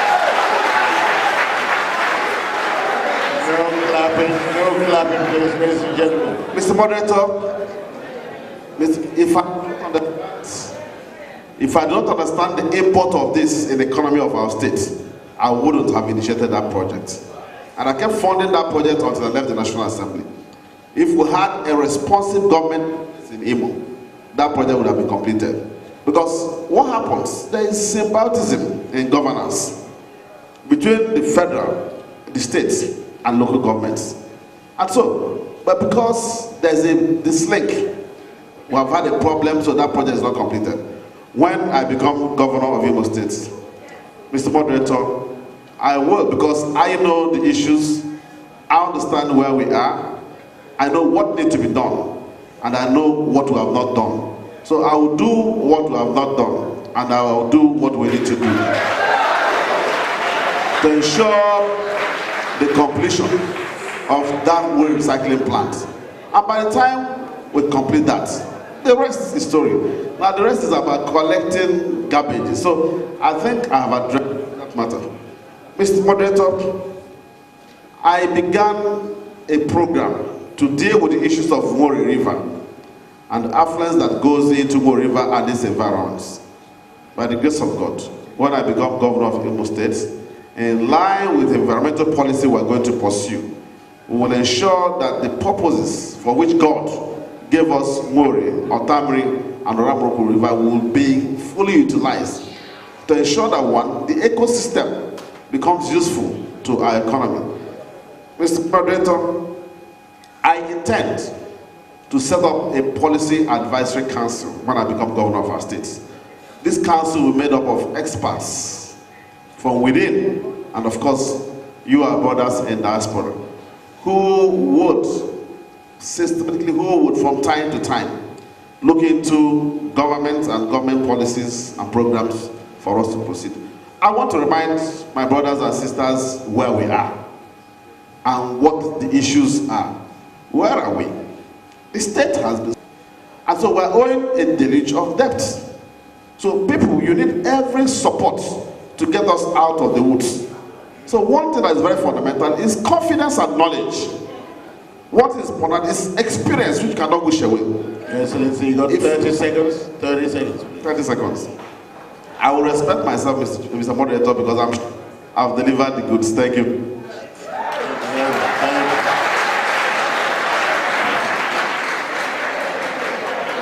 Yes, thank you. Thank you. A few of them talked about setting up advisory boards and think tanks to lay out the way forward. What I want to say is this. Looking at the motley crowd of contestants, With all due respect, we have my brother to my left is a talk show host, and is a talk show host and a motivational speaker. Next is a career politician. The other gentleman, with all due respect, a retired magistrate. The other gentleman is a lab scientist. I, Okeze, I'm an economist. I'm an investment banker. I am a creator of value. I cannot say that I am the final repository of knowledge, but what I say to you is that I have come to this task more than prepared. I am not going to waste one day assembling think tanks. We already have what I call the Imo Marshall Plan. First of all, looking at Imo State, we are a state of 5,288 square kilometers. 35% of Imo State is prone to soil erosion. We are a state where crude oil is harvested or mined in 163 locations, fields in 12 locations. And in all these centers, we have gas, natural gas that is fled from these activities. That is the biggest environmental disaster that happens on a daily basis in Imo State.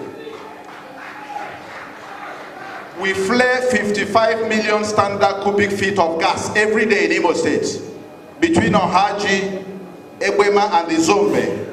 55 million standard cubic feet of gas, if you extrapolate it, is equivalent of about 3,000 megahertz, which can give all the electricity the whole of Nigeria deserves. Now, we're talking about waste. How do we recycle waste?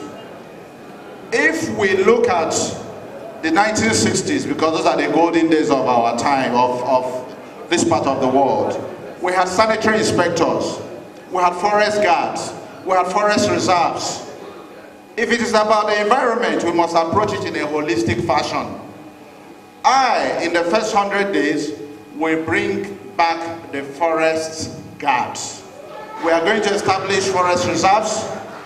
We are going to make sure that desertification or greening of our environment becomes a reality. We're going to bring back the sanitary inspectors. The waste we are talking about, sanitary inspectors will ensure that our waste are sorted into biodegradable and non-biodegradable. If we sort them appropriately, then it becomes easy to make investments in recycling. Today, we talk about data, attracting foreign investors. Nobody can tell you now, for instance, the quantum of biodegradable or recyclable waste we have in this part of the world. One of our core assets, the Oguta Natural Blue Lake, has become a receptacle for sewage in Imo State. Something that should have been a tourist attraction, something should have been a money spinner from tourism, has become a receptacle for sewage. That's one of the things we need to address within 30 days, not 100 days, 30 days. Now, 30 seconds. The investments we talk about in recycling is still tied to what we talked about before. If you don't, be it in waste recycling, be it in manufacturing, be it in agricultural production, if you have not been able to sanitize the macroeconomic scenario to bring about investable climate, to improve the ease of doing business, we will do precious little in attracting investment. So that is our #1 priority. That way, we can bring about the requisite investment that can sanitize the environment. Thank you. Thank you. Thank you. Mr. Moderator. Mr. Moderator. No clapping, ladies and gentlemen. Can we hear from the candidate? My very good friend Okeze, when he was describing me, he said, I'm a talk show host and a motivational speaker. That's what he said. But it will interest you to know that Linus Okori is the first leadership development expert in Nigeria, modern leadership development expert. I train the military, I train top agents of government across the world. My job, I'm one of the highly celebrated in the world. If you have your own, you should be proud of your own. Linus Okorie is the voice. Now, environment, please. For my friend, you spoke very well. Listen, please. My friend spoke very well. He has knowledge on economy, fantastic. It will be very good. When I become governor, I'm sure Commissioner for Finance will suit him. Trust me. Trust me. He will do a good job at it. Trust me. Trust me. And then the leadership coach. Your Excellency. So the question is, so what I'd like to say, I will ask. Can I interrupt you a bit? I want to answer. Please, ladies and gentlemen, we need to answer the questions. Your Excellency, right to the issue. The moderator, please, can you protect me so I can go forward? Please, thank you. I'll do it for you, but please take it straight from there. Gentlemen and ladies, please let's have some time for this gentleman to address us. Thank you. The point is this. I'd like to address the question from a total policy perspective for my tourism program. Imo State, in my thinking, qualifies to be a tourism hub of Nigeria. And if it must be so, it means that Imo State has to be a clean state in all ramifications. And so therefore, it requires a lot of planning and replanning to be able to first of all identify where are we now? Are we satisfied with what we have? It's a no-no. Therefore, if it's a no-no, if you're talking about cleaning our cities, you also be talking about cleaning, taking away those who are insane from the public view. Let me tell you what Ethiopia did. Ethiopia, as a country, decided on an aggressive waste management system because they wanted to build a tourism base and industrial system as well. What did they do? They ensured that they planned a system whereby every waste generated was geared towards reproduction into power generation. That's what they did. So today, the industrial zones in Ethiopia is powered by the enormous waste generated from the system. Nigeria is filled with a lot of waste. Imo State, in fact, you can't find waste. Waste are everywhere. So in my government, first thing first is that I want to clean the city. When I clean the city, clean the cities, and set up new cities, I'm going to conduct a very powerful study by all the experts necessary in this game. We want to see where Owerri is right now. Can we take the issue of building new cities seriously? We can actually grow in such a way that when we take a new city, say around the Gopala area, for instance, or New Port Harcourt Road, what happens is that all the persons who want to actually live in that area will move in that area, and guess what? It's going to be a private sector driven initiative. So what the government does is to create an enabling environment for that to be able to happen. So my job is to supervise the process. I want a total overhaul system whereby it will be clean and green in all ramifications. And guess what? Even in Uguta, where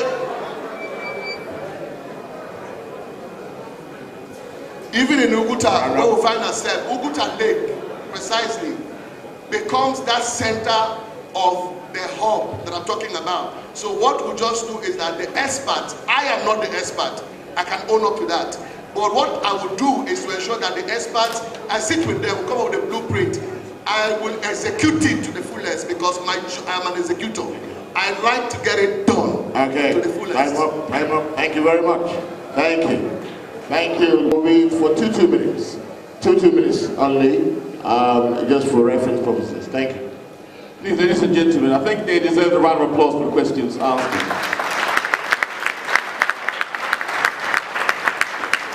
The reason why we're limiting the answers for 2 minutes is because we've got a lot of questions here we need to address. Now, we touched on this issue earlier regarding diaspora. The point is, before the war, the eastern region was the fastest growing economy. There's no doubt where it has changed in terms of hotels and tourism and so on and so forth. But from a diaspora perspective, in terms of remittance, last year, $25 billion were remitted to Nigeria. 80% to the south of England, south of Nigeria, and 60% from southeast. How do you intend to partner with the diaspora in terms of economic development of Imo State? PDP, please. National Press Club, where I had an international press conference, and we discussed issues of collaboration and cooperation. First, it is my desire that when I'm governor, I will set up desks in various major cities or major countries in the world where our people live. That will help us. One, for them to appreciate how government is working and appreciate their collaboration. It will enable us to deliberately take stock and have a data bank and database of our citizens in diaspora in different parts, their various vocations, professions, desires, and what they need to do, and where they can partner with our states. And Mr. Moderator, you know as much as I do know. And I've said it doesn't help us to speak and talk grammar. Talk is cheap, but doing is yet a different thing. And I said, for me, it's about confidence. It's about pedigree. It's about antecedents. And one thing I have promised every Imo citizen that I will do is that I'll give our people a pride of place. I'll restore the dignity of the Imo man. I'll make you feel like coming back to Imo again. Mr. Moderator, when we set up this desk, I will put in place an environment that you can be confident in. I will take stock of what we have, where we are, and where we need to be. Then it becomes very easy for our diasporans to begin to identify what they want to do, how they want to play, and what we need to do for them. In that sense, you have collaboration. Now, to proceed with that, I will use my understanding and knowledge of government to again push through an executive bill that will get the legislature to buy into it so that it becomes an existing legislation that we can play with. Thank you. Thank you. Thank you. NNPD, please. Thank you very much. Well, like I said earlier on, the first thing we are going to do first 6 months of our administration, both people locally here and those in diaspora will be participants at that summit. Now, we will identify the areas of interest, the areas where they have interest to invest, and we'll work out the partnership with government.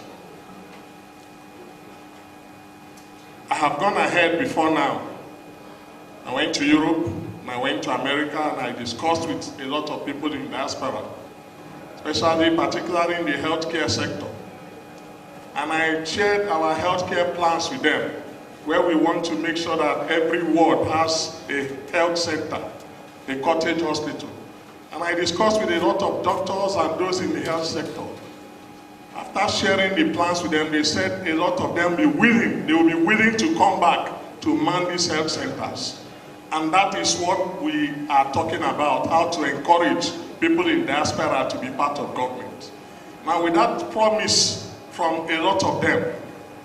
Right here, I've seen the necessity to establish a ministry in charge of diaspora business relations so that we can encourage them to be part of government in Imo State. Now, having said that, the ball will now be in the court of the people in diaspora. Thank God we already have an umbrella, which is the Igbo Community Europe. Now you have a leadership, so it's not difficult to start from there. There are those in the United States and other continents who partner together. The important thing is to know the direction that we are going. And one thing I promise Imolites, listen very well. I am going to work with all of us to make Imo State the most prosperous state in Africa. That is what I'm going to do. I'm going to work with those in diaspora to make sure that Imo State becomes the most prosperous state in Africa. Now, I am also going to ensure that we put food on our table. Whatever anybody is talking about governance, if it is not how to put food on the table of Imolites, I am not interested. Food is the most important thing. We are talking about Biafra. Listen, this is very important, and I'll end with this point. We are talking about Biafra. We can't be talking about Biafra when we have not attained self-sufficiency in food production. The onions we eat, where does it come from? The north. The yam we eat, where does it come from? The north. The goats, where does it come from? North. The cow, the north. We can't continue like that. So we are going to make sure that Imo State is well fed, first of all. And once we achieve that, then anything can follow. Now, in addition to that, we are going to make sure that every child in Imo State below 12 years enjoys free medical care. We are going to make sure that every citizen above 60 years will enjoy free medical care during our government. Thank you. Thank you very much. All right. Let me start by saying platform. And for anyone that wants to be the next governor of Imo State should have a certain level of courtesy. I want also to let everybody know is that 2016, I discussed with Nido Germany. When we talk about partnership with the diaspora, the person, one of the top leaders of Nido Germany is Comrade Ediduru. I don't want anybody to tell me I went to US, I went to UK. And we have started discussing on the issue. Our discussion was on the issue of audience. Our discussion was on the issue of partnership as it relates to education. And Nido, they were very much in support of making sure that they put the necessary systems in place in order to make sure that the partnership as it relates to education becomes functional. Imo people like education.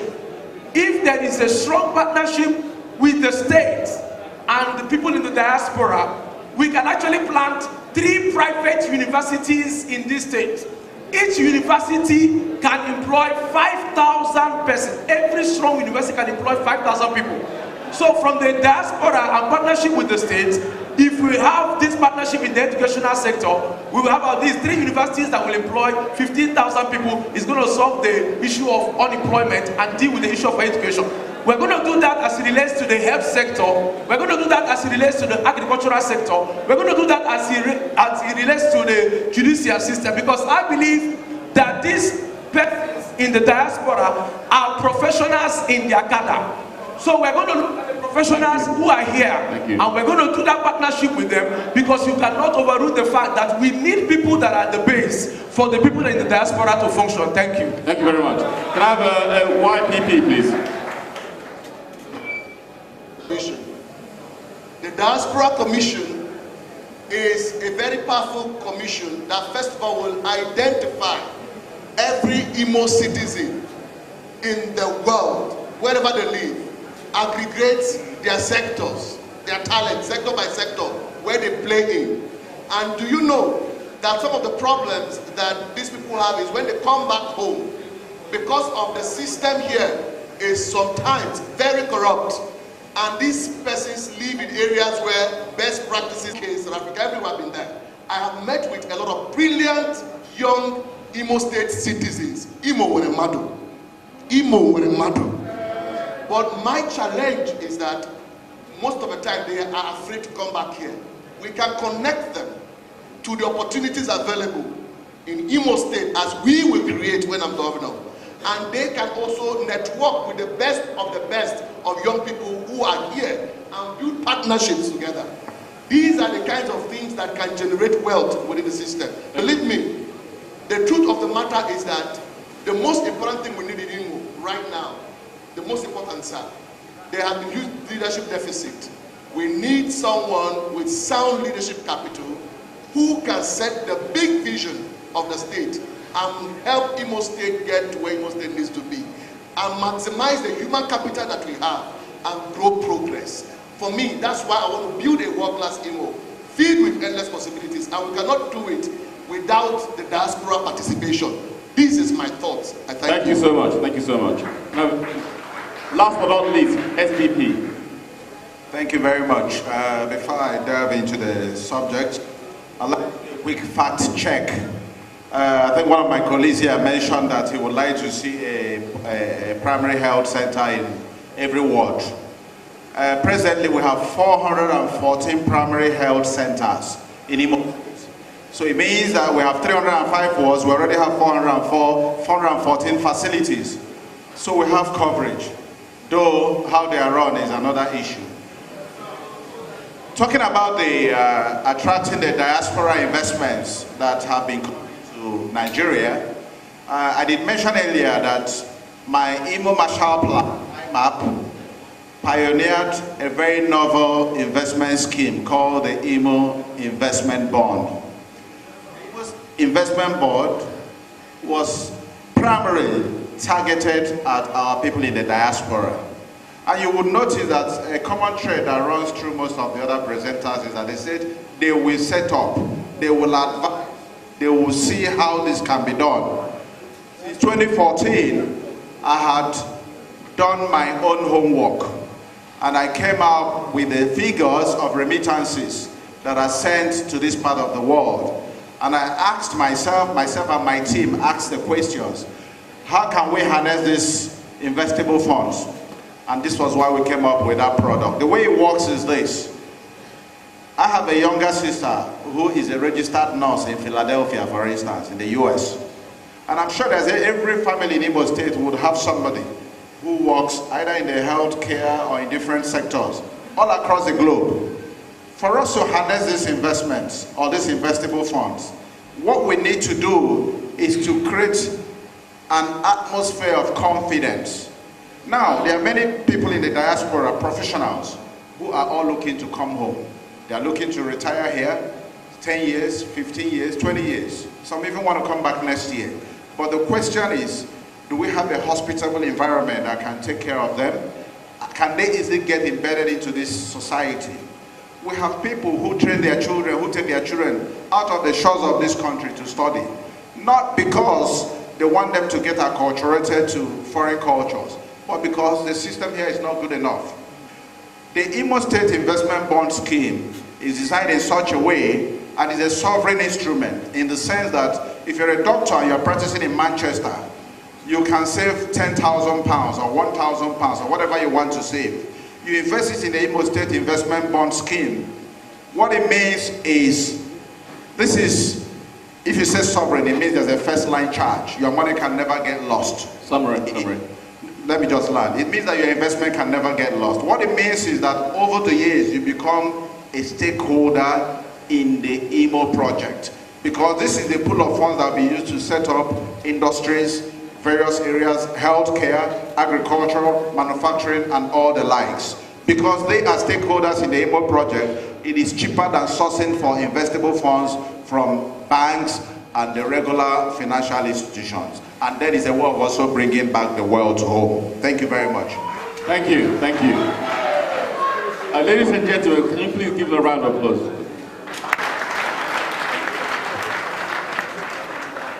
Thank you very much, Your Excellency. Ladies and gentlemen, we have to those of you that submitted the questions.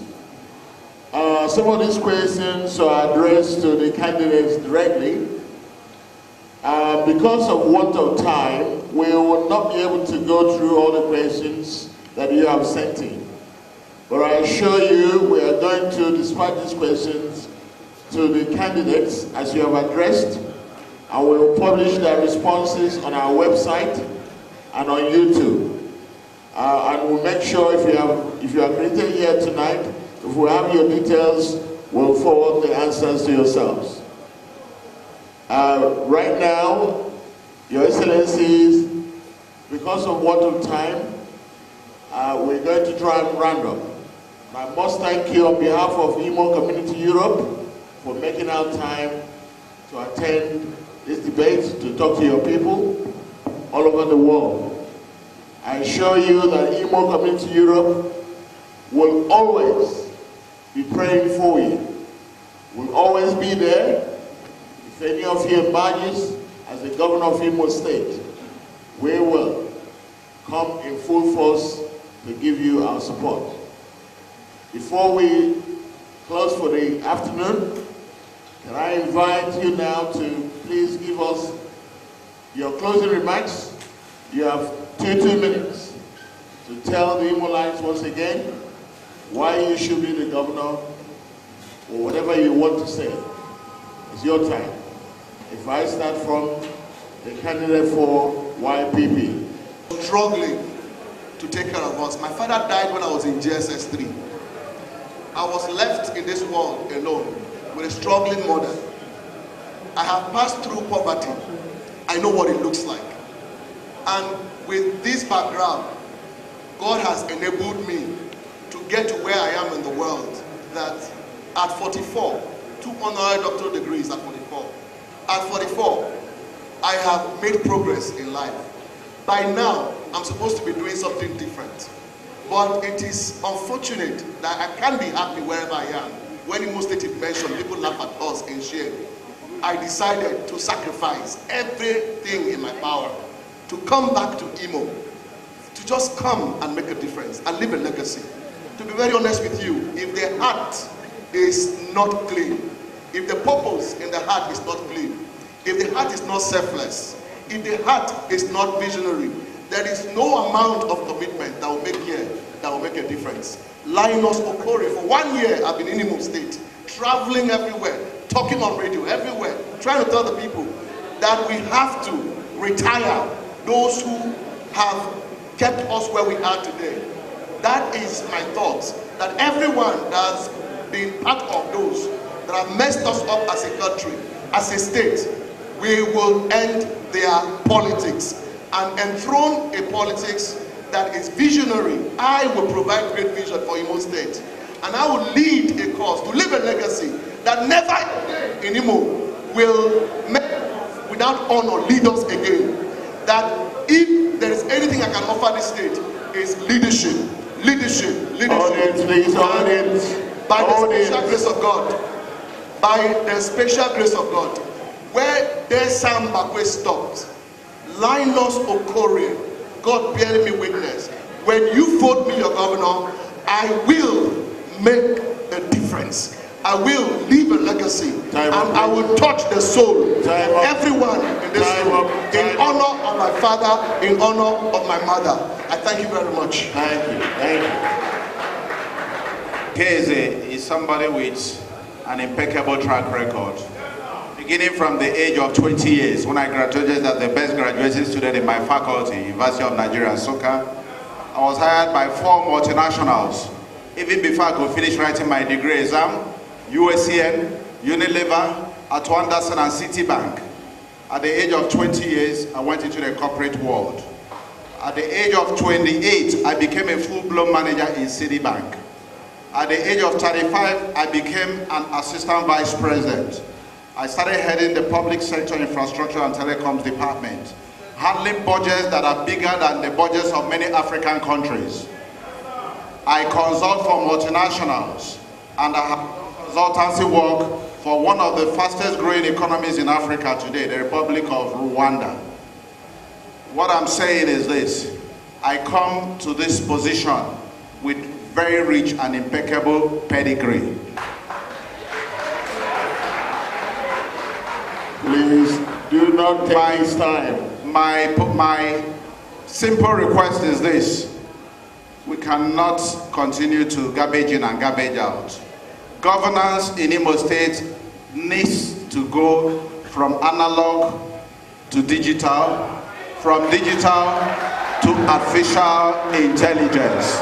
This is where the world is now. We can no longer recycle career politicians. The time for competence, for meritocracy and quality is now. This is what Okeze and the SDP will deliver. Thank you.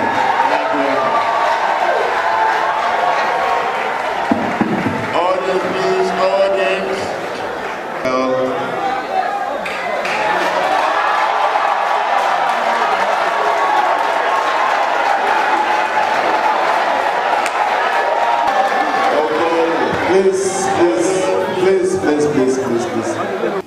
For this opportunity, for this thoughtfulness. The name Emeka Ihedioha rings a bell positively for good things. I am tested. I have been tried. I am known as a man whose word has been his bond. And I say this, Mr. Moderator, it is very difficult to play at the level I have played, and you still are seen as a good man. Mr. Moderator, I thank God for the privileges I've had in life. So today, I am a commander of the Order of the Naija. Mr. Moderator, an honor given to me by the Federal Republic of our country, by virtue of my accomplishments and attainments. What we require today, Mr. Moderator, my dear people, is that 2019, which is the way we are in, is 1 year we cannot afford to joke with. It's a year we need a man with multiple capacities.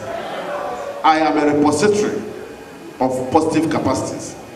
I said to you, Mr. Moderator, in my years in governance, I have attracted several projects in virtually all aspects of human endeavor into our state.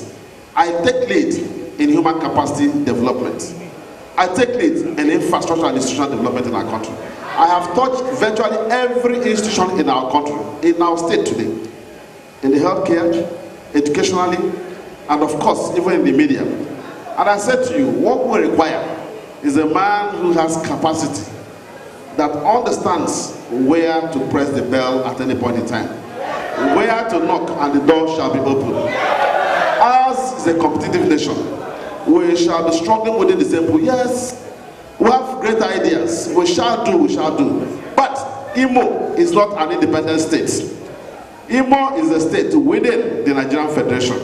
And so you require symbiotic relationship. If you look at all of us. 30 seconds remaining. Pardon? 30 seconds remaining. Okay. Now, Mr. Moderator, I said to you, I am certain you all know, I've prepared myself for the task ahead. I will bring to bear onto our state capacity to rebuild, capacity to rehabilitate, capacity to give us a sense of pride. I urge you, Imolites, as I pray that God Almighty should grant us to vote rightly. It is important to know that I am never shy. I am never shy at any point in time to stand to be counted. I stand here to be counted. I am a courageous man. I confront issues. I will sanitize our state. This is one quality I have that many will beg to. I know where the dog preaches. I beg you, may God bless all of us in Jesus' name.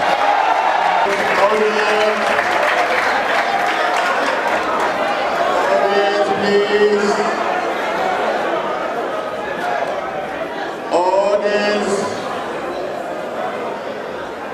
I thank Imo Community Europe for putting this together. Listen to me. If I remained in the judiciary, I could climb to become a justice of the Supreme. But because of the challenges we face in Imo State presently, I resigned my job on 20th of February last year, 20th of January last year, to contest and win the governorship of Imo State. Now listen, what Imo requires is not just a governor. What Imo requires is a leader. And that's what I am going to be to you. I'm going to be your leader. Now, what does a leader do? What does a leader do? A leader ensures that his people are well fed. And that is what I'm promising Imolites. A leader ensures that his people have good healthcare services. That is what I am promising Imolites. Now, a leader ensures that he governs by rule of law. I am going to clean up our courts. Our courts are like ramshackles. I'm going to clean up the entire judiciary and create confidence in people so that they can, the confidence that our judiciary used to have is restored. I'm going to ensure local government autonomy and make sure that education is free indeed. Did you say something, moderator? 30 seconds. Oh. I'm going to make sure that education is free indeed. I'm also going to make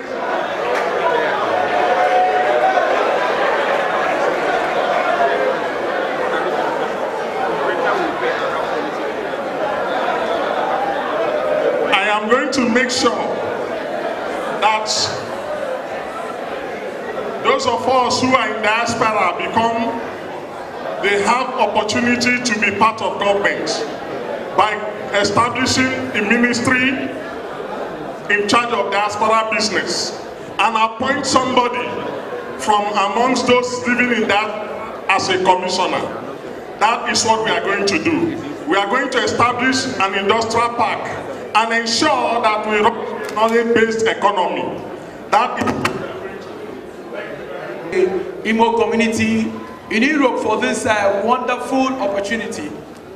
I want to let everyone here know that 2019 on the second day of March is going to be a decisive moment for each and every one of us. And the only political party that you are permitted to vote for is Change Advocacy Party. I want you to know that I, Reverend Barrister Ikenna Emmanuel, I have lived in this town for 41 years. I warned Imo people in 2011, and I'm warning Imo people again. If we make the mistake of recycling chartered politicians, we may regret. I want Imo people to know this, that my Faster Imo project and the Human Dignity Tripod Vision is committed to the people. Until we give attention to the people, we cannot have a strong Imo. I want us to know that there is no other person that can feel the pain of Imo people except someone who has been on ground. A lot of persons who are coming out to contest for this position, immediately after this election, they will be at Abuja. They will be Senegal or any of those places. But I'm going to be here with you. I want you to know this, that come 2019, when you make me the next governor of Imo State, 30 seconds. I have the feeling 30 seconds, and I understand the way we need to drive the process. Audience, please, audience. How can you say you want to be the next governor of Imo State? You don't know where is Mere Street. You don't know where is Amigo.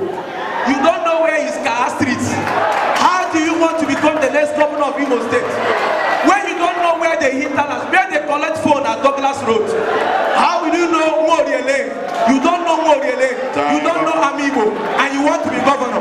When you vote me as the next governor of Imo State, I understand the trend. Thank you so much. God bless you. Audience, please, audience. Ladies and gentlemen, answer. It is very obvious.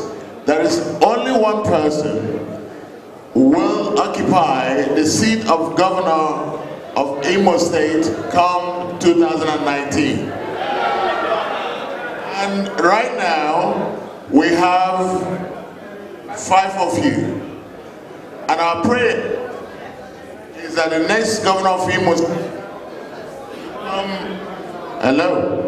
Our prayer is that the next governor of Imo State, come 2019, should come among 5 of you.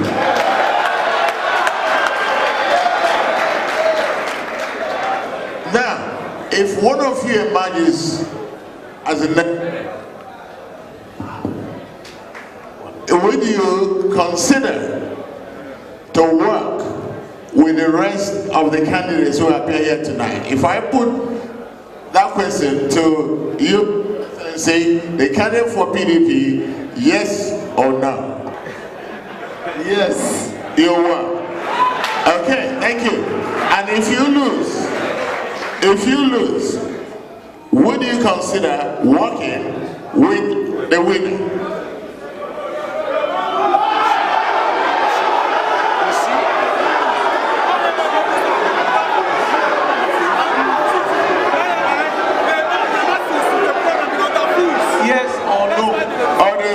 Audience.